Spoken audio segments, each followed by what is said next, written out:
ഞാൻ രണ്ടും കൽപ്പിച്ച് ഈ നമ്പറിൽ വിളിച്ചപ്പോൾ മറുതലക്ക് ഹലോ എനിക്ക് വർത്താനം പറയാൻ കഴിയുന്നില്ല. പക്ഷേ എൻ്റെ പ്രശ്നങ്ങൾ മുഴുവനും പറയുന്നത് വരെ അയാൾ മറുതലക്ക് ഫോൺ വെച്ചിട്ട് നിന്നു.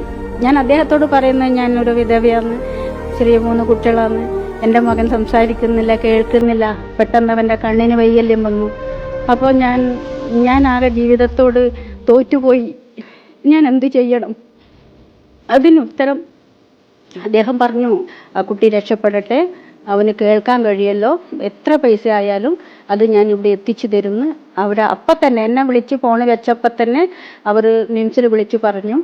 അപ്പോൾ മിംസിൽ നിന്നാണ് എന്നെ പിന്നെ വിളിക്കുന്നത്. നിങ്ങളെ പണമൊക്കെ റെഡി ആയിട്ടുണ്ട്, ഡേറ്റ് നമുക്ക് ഫിക്സ് ചെയ്യാം, ഉടനെ ഓപ്പറേഷൻ നടത്തണം. ഓപ്പറേഷൻ കഴിഞ്ഞ അന്ന് തന്നെ അമേരിക്കയിൽ നിന്ന് ഉമ്മൻചാണ്ടിയുടെ വിളിയെത്തി. 1 മാസം കഴിഞ്ഞ് സുജിത്തിന് കേൾവിശക്തി കിട്ടി.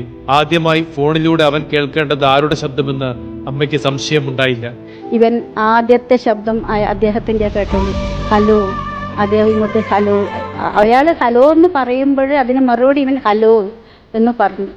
അത് ജീവിതത്തിൽ ഒരിക്കലും മറക്കാൻ പറ്റൂല. ആരെന്നോ എന്തെന്നോ ഉമ്മൻചാണ്ടി തിരഞ്ഞില്ല, ആവലാതിയുടെ അടിവേര് തേടിയില്ല.